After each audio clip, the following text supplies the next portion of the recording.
Right now on CBS 2 this morning, we have team coverage of storm damage across eastern Iowa. How Cedar Rapids and Iowa City are preparing for what water will come their way. And more rain is on the way in the next few hours. We're talking heavy rains. We'll take a look at some of the major rivers, let you know how much their forecast has jumped and what we all can expect coming up. The community of Walker is waking up to find many neighborhoods in shambles this morning. I'm Josh Scheibler. Coming up here on CBS 2, we'll show you the damage from last night's flood. Plus, heading to court when Michelle Bachmann will go on trial for allegedly stealing and misusing PAC campaign funds. Just before 6 o'clock now on this Thursday morning, and welcome to CBS 2 this morning. I'm Jason Vincent. Joy has the morning off, and a lot of people this morning are worried about the rising river levels and flash flooding that's happening across eastern Iowa. One of the concerns this morning is schools delays and cancellations. Right now, we do have one delay, that is in the Dyke New Hartford schools because of flooding. There's also a couple more notices there for hard service bus routes this morning. Keep a check, though, on this website to see if we get more throughout the day. And we're going to start our team coverage with Justin Roberts, who checks in now with your CBS 2 Weather First forecast. And we're talking even more rain expected today. Could be looking at another 2 to 4 inches of rain today and tomorrow, Jason. Let's get right into the graphics. Let's do our scene setter. Here's what is ahead the next few hours. We're starting with sunshine this morning, but by the late morning, especially afternoon and evening, more showers and thunderstorms that could be severe. And they'll once again bring heavy rain to the forecast. 74 at noon, 76 at 3 o'clock this afternoon. All the flood warnings throughout the area. Alameda, Clayton, Delaware. We've got Blackhawk, Butler, aerial flood warnings around Winneshiek, around Fayette County, around Buchanan County. Flood warnings continue for Iowa, Lynn, Benton, Cedar, Jones, Johnson, Washington, Poweshiek, and Keokuk.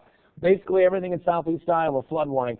Newest river levels within the last 5 minutes, just getting updates here. Look at Cedar Falls, 92.7 feet. They're going to go to 93 feet by tomorrow. Waterloo, 16.7 feet on the Cedar River. They're going to go to 17 feet by this afternoon. Cedar Rapids, right now, the Cedar River, 14 feet. It's going to go to 18 feet by, that should say on Sunday, not Thursday. I apologize for that. Let's go to the North River, or the North Skunk River, and the English River in Kelowna right now, 17.25 feet. It's going to maintain 14 feet through Sunday. Sigourney, 22 feet right now in the North Skunk River, 18 feet by Sunday. In Marengo, 20 feet. That's 6 feet above flood stage. It will stay there through Monday. In Lone Tree right now, 2 feet above flood stage. It will stay above flood stage through Sunday. Anamosa, this is one of the biggest changes here. Right now, 14.9 feet. We're expecting major flooding there, especially around the Shaw Road area. 4 feet above flood stage for Sunday. In DeWitt, the Wapsipinicon River now 12.8 feet there. Will stay maintained about 12.4 feet for Monday. We do have a flash flood watch that continues through the entire viewing area. That will stay with us through Friday night into Saturday. Doppler radar showing more of those showers and thunderstorms that are moving in from the south and the west. For the most part, the Doppler is quiet now, but as we head through the later part of the afternoon, more showers and thunderstorms. Jason, we'll start to pick apart the forecast for what's ahead the next few hours, how much rain is expected, and more importantly, when it all moves out. Coming up in about 10 minutes. Yeah, that is what everybody wants to know this morning. All right, thanks a lot. First in the news this morning, the worst severe weather Iowa has seen so far is 2 tornadoes that touched down. The first happened in Clayton County.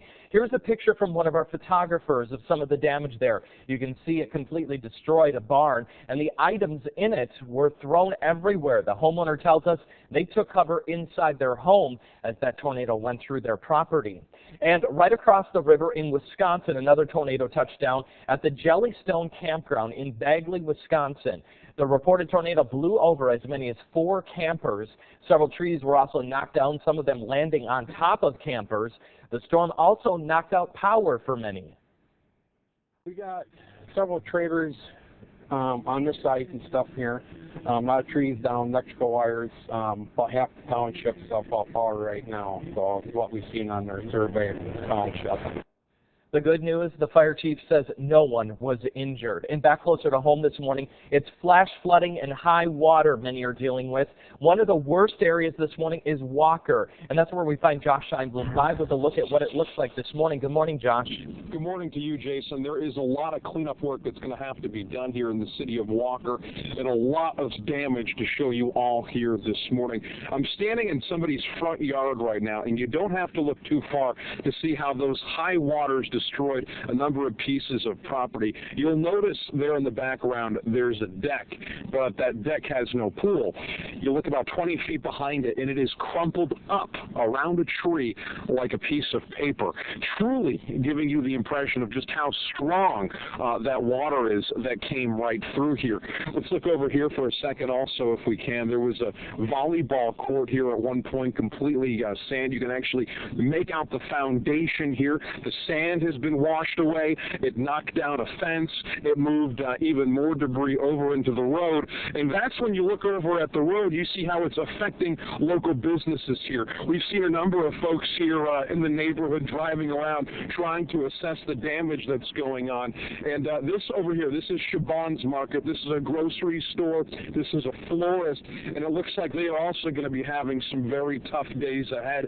One of their buildings has been moved completely off of its foundation. There are pots everywhere. There are plants. It's saturated with water, extremely dirty, and we are going to do our very best to try to talk to the folks here in this community. They say that last night was a very scary situation. Some folks even reporting waters as high as their waist. The good news, at least so far, we don't have any word of any injuries, but it certainly looks like there is a lot of things that caused some serious damage. We're covering the corridor in Walker. Josh Scheinblum, CBS 2 News. Yeah, it looks like a lot of cleanup there, Josh. Thank you very much for that report. Here in Cedar Rapids, one business hit hard by the 2008 flood says it's ready for the worst. Sandbags now sit around the Cherry building in the Newbow district. That's where the lip balm company Ecolips is located. The owner says if the Cedar River threatens his business, he can pack up and relocate everything to higher ground. If you went through what we went through, it's this is proper planning.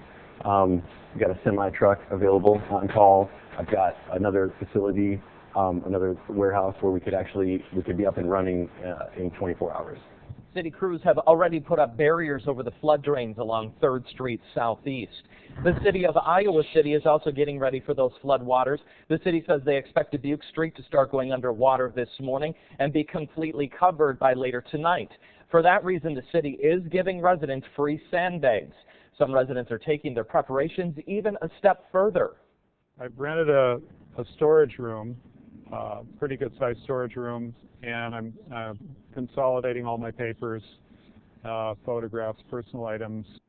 Johnson County Emergency Management will be meeting at 9 o'clock this morning to answer questions residents have on the flooding threat. And flooding in the southern corridor brings us to our question of the day on this Thursday. What do you want us to ask the emergency management team about this flooding threat?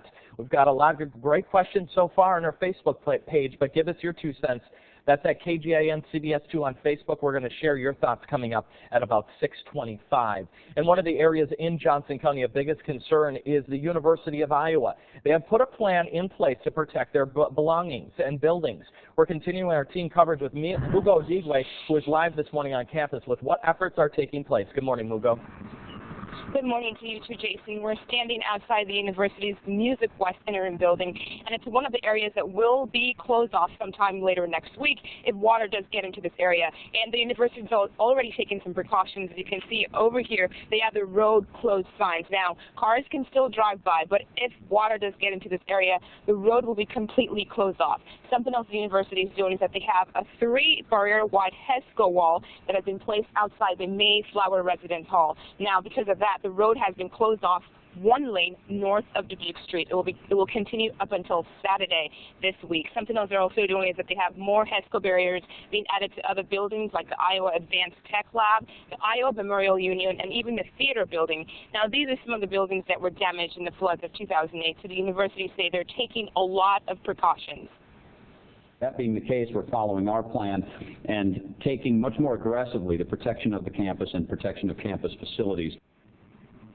In the meantime, all summer programs will be relocated to other locations until they're able to figure out another way to get the students back into this building. The Iowa Corps are also going to be having some update tonight today actually at 9 a.m. and we'll be there to bring you updates. For now, covering the corridor in Iowa City, Mugo Digwe, CBS 2 News. All right, thanks, Mugo, for that update. It's right now 6:09 on this Thursday morning. Coming up, the American Red Cross of Iowa is here with us to let you know how you can help the residents of Moore, Oklahoma recover from the twister that ravaged that area last week.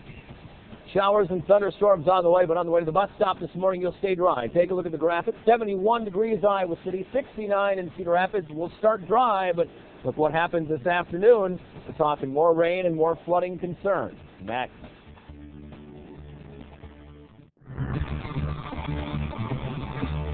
.612, good morning. Take a look at our numbers throughout the daytime today. 71 degrees at 9. We'll start with that kind of sun cloud cover mix. Clouds will thicken up around 74 degrees at noon. Excuse me, cloudy to showers and thunderstorms, 76 this afternoon. Notice that chance of rain goes up exponentially as the day rolls on. From the Storm Prediction Center, Norman, Oklahoma, slight risk of severe weather for us here in eastern Iowa. Good chunk of two country included there. And you can see those showers and thunderstorms that are continue to build in from the south and west towards the north and east. We've got plenty of heavy rains around Kansas, back towards Wichita. And you can see it rolling into Missouri, rolling into Iowa. Expecting it in southern parts of the state by about 9, most likely around lunchtime for us here in eastern Iowa. The Doppler radar right now, quiet, not finding much moisture. We had a couple showers earlier around Ames, but now as we go down towards the south and west part of the state, there you see around Red Oak, Clarinda, some folks, they're just starting to get a little light rain. Lincoln, Nebraska, starting to see some light rain as well. Here are the latest flood warnings. We're just going to go from top to bottom here. We'll start with arrow flood warnings.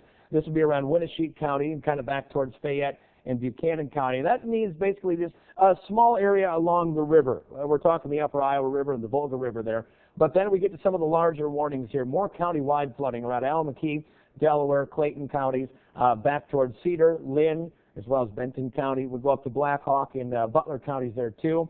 Iowa, Johnson, Scott, back towards Washington, all those areas. Flood warnings continue. We are dry now with a flash flood watch that continues through Saturday morning. 69 degrees in Cedar Rapids. There you see that sunshine, but off in the distance, cloud cover. Temperature-wise, 70 in Iowa City and Washington. Let's jump right into the future here. This low will continue to slowly move up towards the north and east. It drags a cold front through here by late Saturday, which means we'll dry out as that frontal boundary passes through. We get into local forecast here, starting at 8 o'clock this morning. You'll see that cloud cover continue to thicken, and we'll watch those scattered showers and thunderstorms building in as we head through lunchtime. 4 or 5 o'clock, heaviest rain I think is going to be from about 2 o'clock in the afternoon till about 6 o'clock in the evening. It tapers off around midnight. A little bit of a break with some more sunshine and cloud mix for Friday, and then more clouds, showers, and thunderstorms as we head through Friday afternoon and evening. Early projection of the next 36 hours rainfall. There you see anywhere from a quarter to half inch. That's just kind of your normal kind of, we get thunderstorms, we see that, but unfortunately, looks like some of these isolated areas are going to get easily into the inch, almost 2.5 inch range. 75 to 77, sunshine this morning, storms this afternoon, right into the next 3 days we go. We'll cool down and dry out Saturday, cooler and dry Sunday, Monday, low 70s for Tuesday and Wednesday. So Eastern Iowans, we just need to hang on for 2 more days. Hang on for 2 more days. Keep your neighbor, keep an eye out on neighbors, keep an eye out on livestock, and definitely don't drive over those water-covered roadways. And we know there are a lot of them out there. As many times as we say that warning, people will still do it, unfortunately. There's a gravel road. My sister texted me that we've gone over for years, washed away last night in Clayton County. And you would think it would be there, and you would drive through it, and no more. Thanks a lot, Justin. Yeah. 6:14 now on this Thursday morning. All-day donation drive. The American Red Cross of Iowa is here to let us know how you can help the residents of Moore, Oklahoma recover from last week's twister. You're watching CBS 2 This Morning. Listen throughout the day for your Weather First forecast on 98.1 K-Hawk, today's best country.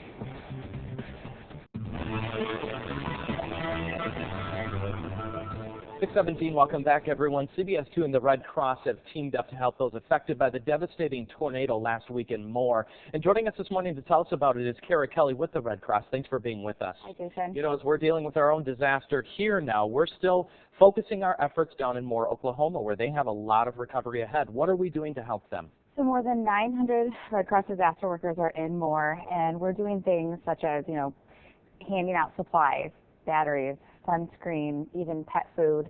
We're also doing things like mental health assistance. This is very traumatic for a lot of people, so we do have licensed mental health care professionals who are on scene working with folks.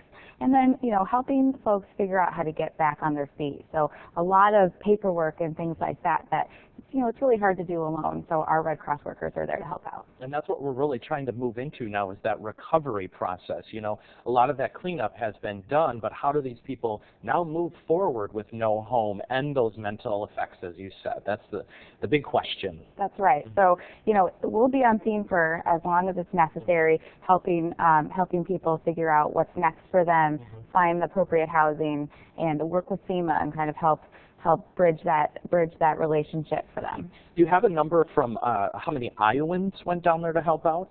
We're still at 5. 5, okay. Pretty small number, but we do want to keep people close to home. Absolutely. Because we're in our own severe weather season, so we don't want to send everybody away and then be in a situation where we need folks here. Well, before we talk about that local response that we're undergoing, what are the 2 ways that we can help donate? So the easiest way is, of course, to text Red Cross to 90999. That's that $10 donation that goes on your phone bill, or to call 1-800-RED-CROSS. Okay, those are 2 great ways.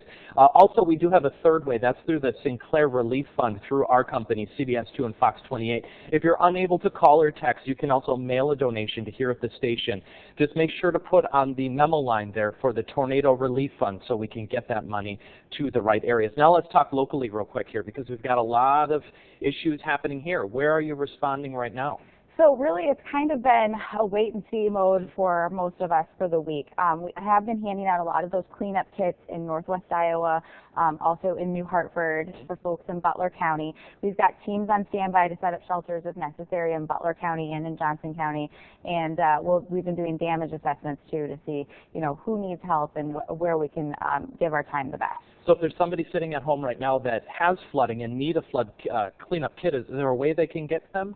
I would suggest calling your closest local chapter. Okay. So wherever you are, whether it's the Hawkeye chapter in Waterloo or here in Cedar Rapids, the Grantwood chapter, call your nearest office, and somebody will figure out a way to help you out. Great information. Kara, thanks for being here. We appreciate it. 6:20 now on this Thursday morning, and still ahead this morning, finding a link, the possible connection investigators are looking at between the missing Iowa teen and 2 more unsolved deaths in Evansdale. That's ahead here on CBS 2 this morning.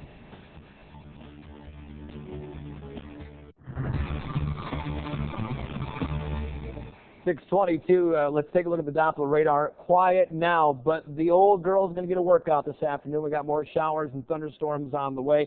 Let me take you back to what we've seen over the last 24 hours. And as you can see, kind of look at the scale across the top. We're going to throw some of these numbers on the board here. Let's look at Waterloo. Waterloo saying, well, over 2 inches of rain in the last 24 hours.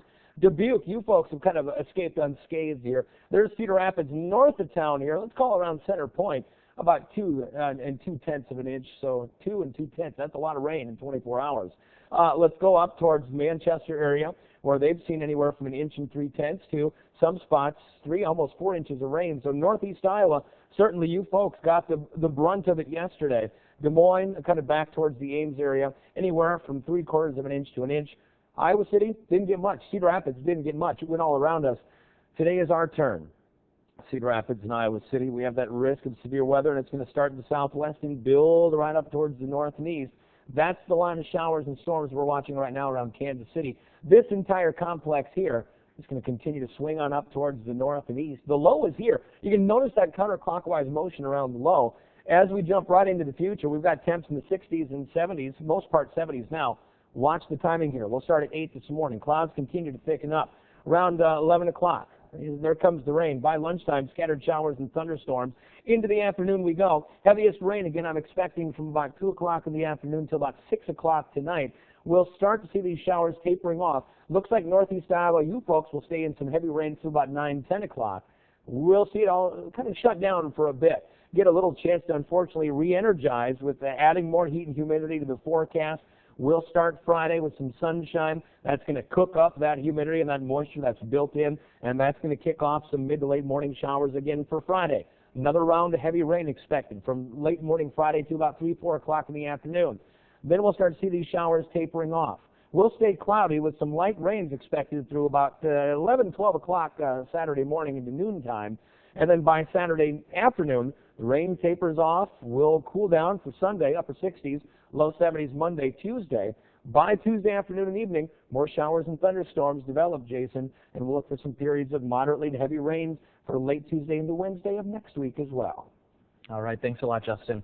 Well, here's a look at some of Eastern Iowa's top stories on this Thursday morning.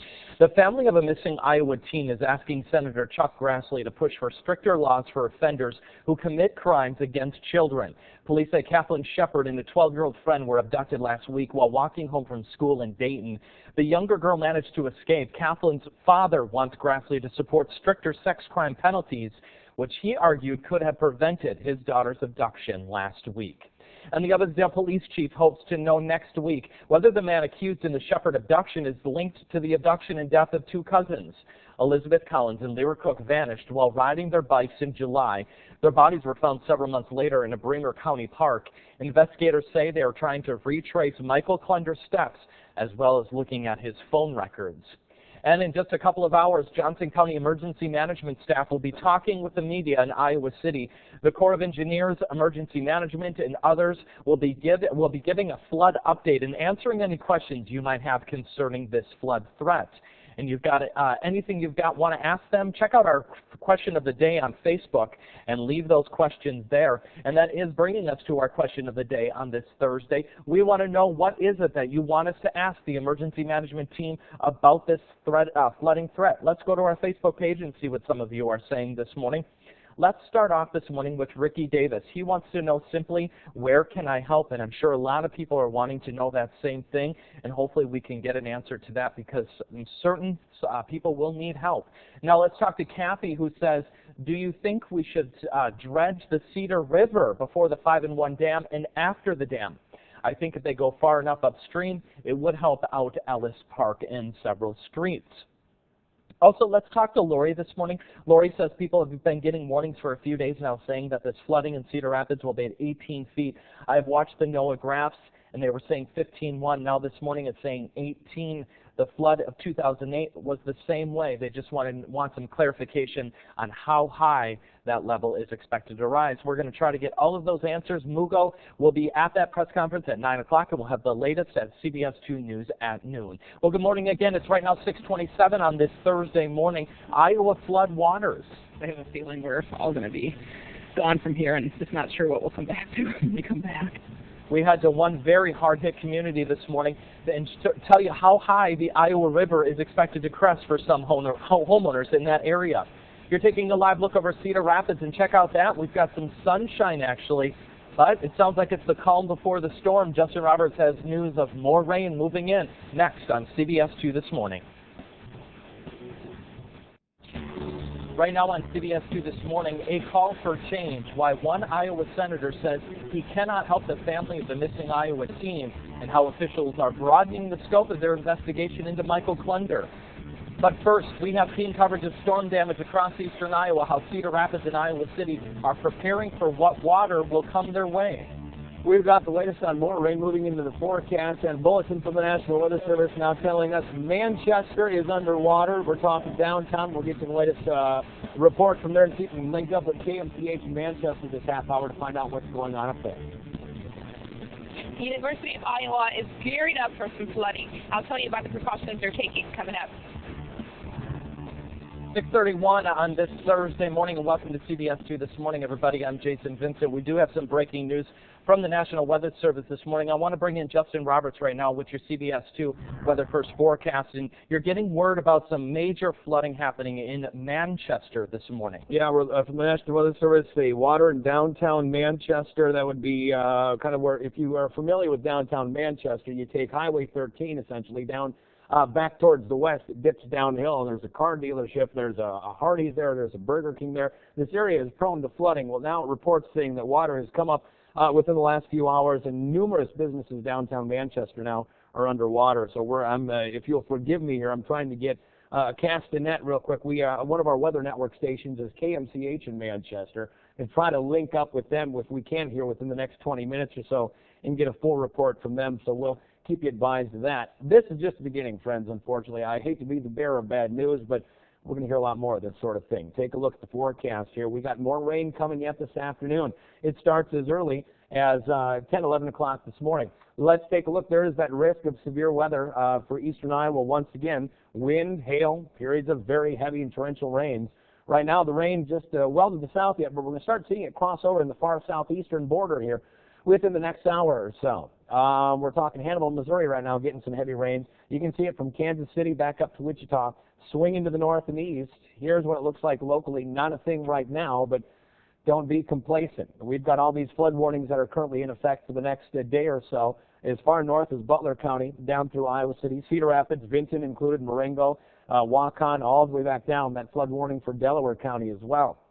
Here's some of the river levels. Let's talk about the Cedar River. We're going to talk about the Wapsie as well coming up. And the good news here is that the river is cresting right now in Manchester, so it's hitting its high point. But again, talking major flooding. Water is over Main Street. Sorry, I apologize here. We're getting some new information in here. No word yet. We'll see if we can get emergency manager is going to be calling into the weather service there shortly. We'll try to catch up with KMCH. Let me jump you right to the end of the forecast here. For those of us that dry right now, and that number is getting smaller and smaller at the bus stop, for those of you going on time, upper 60s to low 70s, but we do have school delays, especially in northern parts of the viewing area. That's online, cbs2iowa.com. Jason, I'm going to work my contacts here, see if we can get something worked up, and maybe get on the horn up in Manchester here shortly and kind of get a full report from what's going on up that way. It certainly doesn't sound good. Yeah, it doesn't sound good at all. All right, well, hopefully we can connect with some folks in that area soon. Thanks a lot, Justin. Another area that's very hard hit is Johnson County. They're a big concern, especially to the University of Iowa. They have put a plan into place to protect their buildings, though.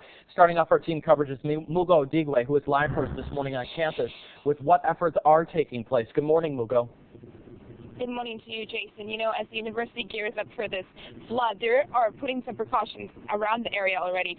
This area is really close to the art building, and so far they're going to close it off if the floodwaters do get to this area, and they are predicting that it just might. They've closed up some roads. People can still drive by, but once water gets into this area, it's going to be completely closed off to the public. Now, they also have some HESCO barriers at the Mayflower Residence Hall. It's a three wide barrier hall, and it's going to be on there up until Saturday. They've also closed off one lane of traffic on North Dubuque Street so that people can just drive on that one lane. They're also putting more HESCO barriers in other buildings like the Iowa Advanced Tech Building, the Iowa Memorial Union, and even the theater building. Now, these are some of the buildings that were affected in the 2008 flood, so they are trying to take as many precautions as possible. That being the case, we're following our plan and taking much more aggressively the protection of the campus and protection of campus facilities. And the Army Corps of Engineers will have an update at 9 a.m. and we'll be there to get some more updates on that situation and bring it to you. For now, covering the border in Iowa City, Mugo Odigwe, CBS 2 News. All right, thanks a lot, Mugo. And also later today in the small town of Costa, the Iowa River is expected to crest at just over 20 feet. Homeowners are now trying to protect their properties as their front yards have turned into lakes. Many residents have been unable to get in and out of their homes. They worry more rain in the forecast could spell even more trouble for their town. I have a feeling we're all going to be gone from here, and just not sure what we'll come back to when we come back. It's just bad, that's all I can say. I mean, there's a lot of people losing a lot of stuff, and nothing we can do about it. The Iowa River near Costa should crest at around 7 o'clock tonight. It's flash flooding that damaged many areas in Walker. That's where we find Josh Scheinblum live, continuing our team coverage this morning with a look at what it's like this morning out there. Good morning, Josh. Good morning to you, Jason. There is a lot of cleanup that has to be done. We're here right now over at Sherbin's, the market over in Walker, and you can see that floodwater has created some real damage inside of that store. Floodwater's so high, knocking food off the shelves and making a real mess out there. Now, we're lucky enough to have one of the folks who works here right now. What's your name again, ma'am? Jane? Jane Marchese. And Jane, what are you guys going to do to clean all of this up? Outside right now, we just see mud, we see muck. Where do you even start? You tell me. We don't know. At this point, we're going to just try to squeegee this away and maybe get a fire truck in here to hose it off, just so we'll quit tracking it all through the store. Though at this point it doesn't matter because the store is just as bad as it is out here. But otherwise, we don't have a plan yet. It's just surreal. Never ever expected this. Been here 33 years, and that creek has never come up like that. And the quickness that it happened is just unreal. It sounds like it was a very scary situation. Now, Najee, I'm told I got to send things back over to the studio right now. I guess we've got some breaking weather news here, so I'm going to send things right back over to you, Jason. All right, thanks a lot, Josh. And you're right, we do have some breaking news. We're going to continue our team coverage with Mike Johnson. He's on the phone this morning. Mike, you're with KMCH over there in Manchester. Can you tell us what it's looking like this morning? Well, right now we've got West Main Street here in Manchester closed because the Maquoketa River has left its banks, and right now is at about 19 feet. And we do know that at about 17 feet it starts affecting the businesses there on West Main Street. So traffic is being rerouted to Marion Street here in Manchester. I did speak with our Delaware County Emergency Management Coordinator, Mike Ryan, early on this morning, and he said things at about midnight last night didn't look like it was going to be too bad, and then all of a sudden between 1 a.m. and 3 a.m., the Maquoketa River rose about 3 feet, and right now once again is covering West Main Street. They are expecting the river to go to about 23 feet, and that is major flooding here in Manchester. And Mike Justin here, that's kind of the main thoroughfare. If you're coming from one side of Manchester to the other, that's kind of the way you do it. I mean, we've got there's a Hardee's there, there's a Burger King there. These areas, they kind of always flood, but it seems like it always gets worse each time it does it too. Yeah, that is absolutely correct. It is the actually most traveled road in Delaware County, and when they do reroute that traffic to Marion Street, things get a little bit congested. So if you are going to be in Manchester this morning, a little bit of patience, give yourself plenty of extra time, and drive carefully because the traffic gets a little bit heavy on that residential street where they do reroute the traffic. Now, do you have, I know your home gauge there, do you guys, you and Gretchen get a chance to see how much rain you guys got overnight up there in downtown? We did not. We didn't get a report as far as where we are at in the north side of Manchester. Now, north of Manchester, we've had reports of up to 5.5 inches last night during the storm that did come through.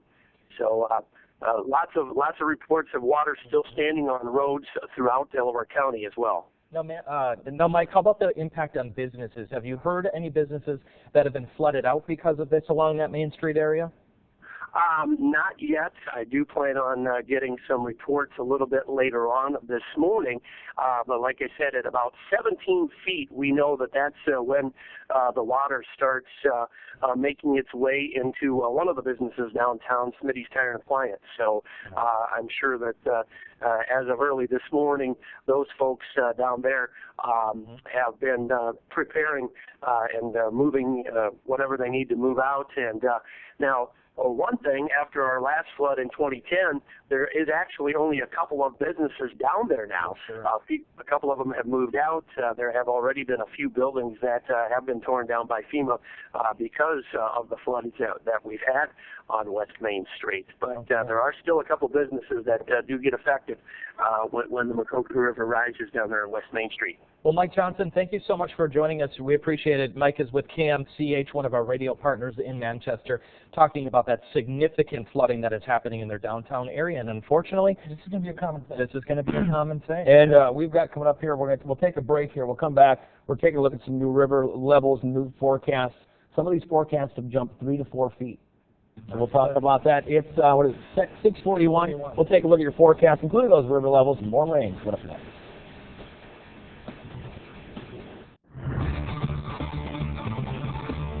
Good morning to you. There's a live look at Cedar Rapids and what's happening out there. You've got sunshine, and that's deceptive sunshine, because let's bring it back to the radar and take a look at what's going on here, and we'll jump to it and show you that there has been rain. That's the numbers you're going to see here next are 24-hour rainfall totals, and there you can see them. Waterloo, 2 inches. Manchester, 3.5 inches. Some spots in Delaware County, 4 or 5 inches. We know there's major flooding going on in Manchester this morning around West Main Street. If you're familiar with the landscape, That's where you turn and start heading to the west and goes kind of downhill, that little bit of a downtown bowl that Manchester has. Major flooding there.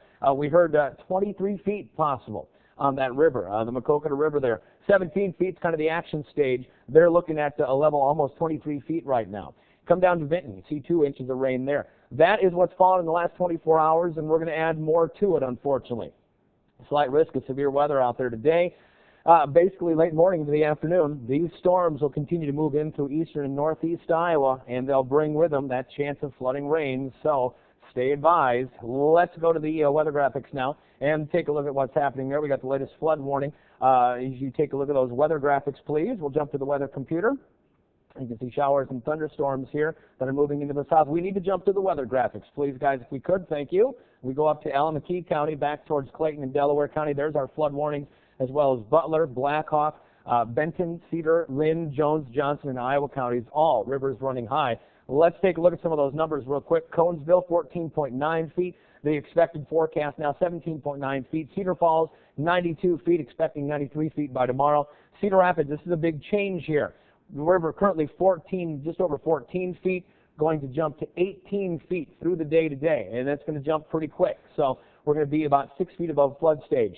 Kelowna and Sigourney, both above flood stage. 14 feet in Kelowna is where it's expected to stay through Sunday, 18 feet through Sunday. Page 3, Marengo and Lone Tree. There you can see 16 feet there, but a foot above flood stage through Sunday, 6 feet above flood stage in Marengo. Anamosa and DeWitt, 18 feet for Sunday. That's 4 foot above flood stage, and DeWitt stays high. Real quick, let me give you the timing of these storms. There's the storm system that pulls it through. Here's the hour-by-hour forecast. And as you can see, a cloud cover continuing to build on into the forecast. Showers and storms, heaviest expected from noon till about 6 o'clock tonight. And then we get another round tomorrow, Jason, into tomorrow night, and then we'll dry out for Saturday afternoon, dry Sunday, Monday, but more on the way for late Tuesday into Wednesday. Just doesn't get a break, do we? Now we get a little one, but certainly not long enough. Not long enough, exactly. All right, thanks a lot, Justin. 6:46 now on this Thursday morning, and still ahead on CBS 2 this morning. The Mississippi River Museum and Aquarium in Dubuque is live in studio this morning. They're going to tell us about some new exhibits that are opening up for the summer months. We'll be right back.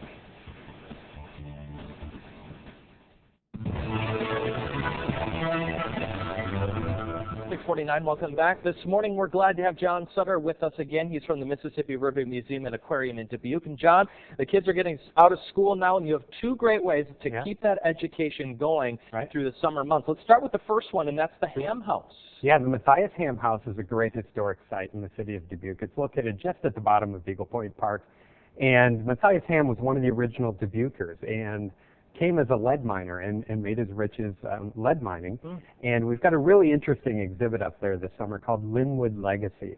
And we have artifacts of the original founders of Dubuque in the house that we'd like to share with people. And we'd also like to tell their stories and then direct people to the Linwood Cemetery where they can see the famous Dubuque names that are placed at Linwood Cemetery. So you got to kind of take your time going around to all different areas of this. Yeah, take your time and explore the history of Dubuque. That's great. Well, the Ham House, by the way, is open, I think it was Wednesday through Saturday. Is that what it is? Wednesday through Sunday from 11 a.m. to 4 p.m. The last tour is at 4 o'clock. Perfect. And the second one that you have, it's the where is it? The Old Jail Museum. This one sounded really neat. I love the photos that I saw. Yeah, the Old Jail Museum is really cool. It's right downtown on Central Avenue, and it's a really unique architecture. It's an Egyptian revival architecture building, so you can see some Egyptian style in it. It's a big limestone old brick building you can see there.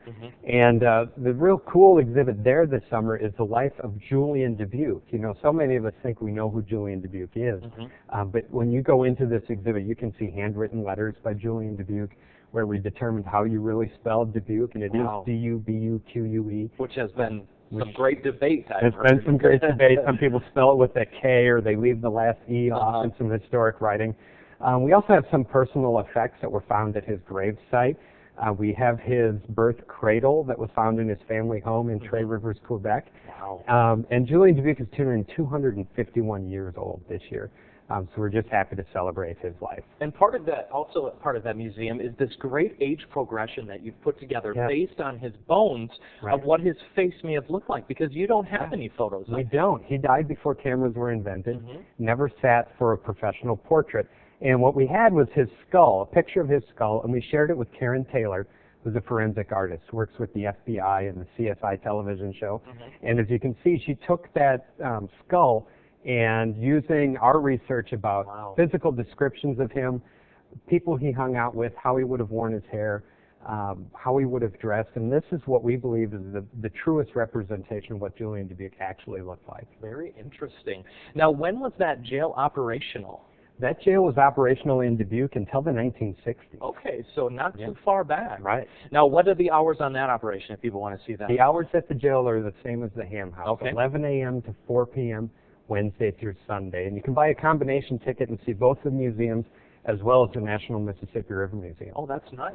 And of course, we have a lot more details if you want to head to their website. That's at rivermuseum.com. They've got a great website that outlines each different historical site. Thanks for coming in and sharing that with us. Thank we you. appreciate it.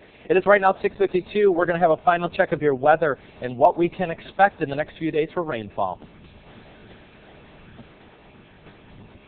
CBS 2 connects with the corridor. Call us at 1-800-222-KGAN. Email us at news@cbs2iowa.com or connect with us on Facebook at Facebook/KGAN-CBS2.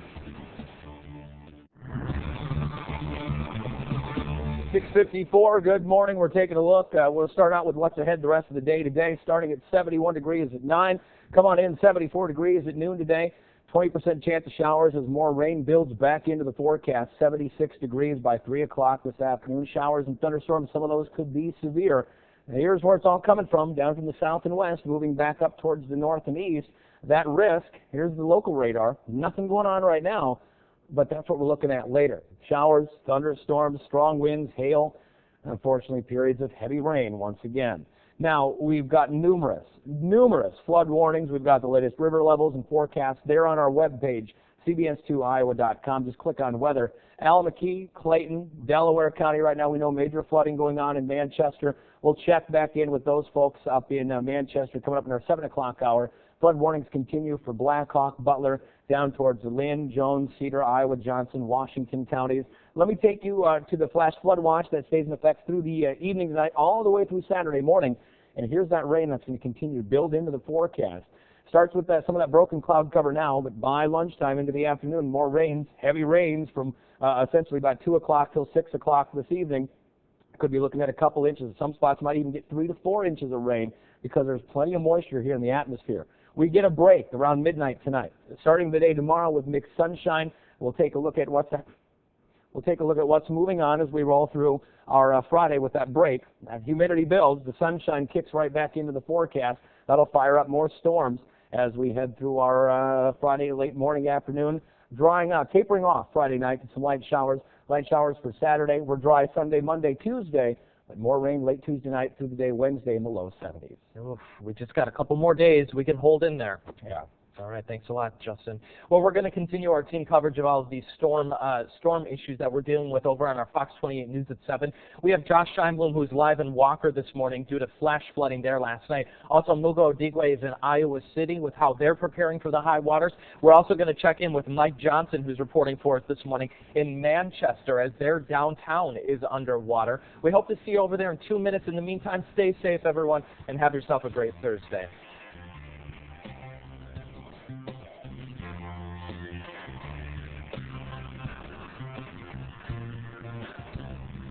Thanks for watching CBS 2 News. Whether you're an old friend or a new one, we know you have a choice for local news. And we're glad you chose to spend some time with CBS 2. Our next newscast is at noon. And of course, we'll see you here at this time tomorrow.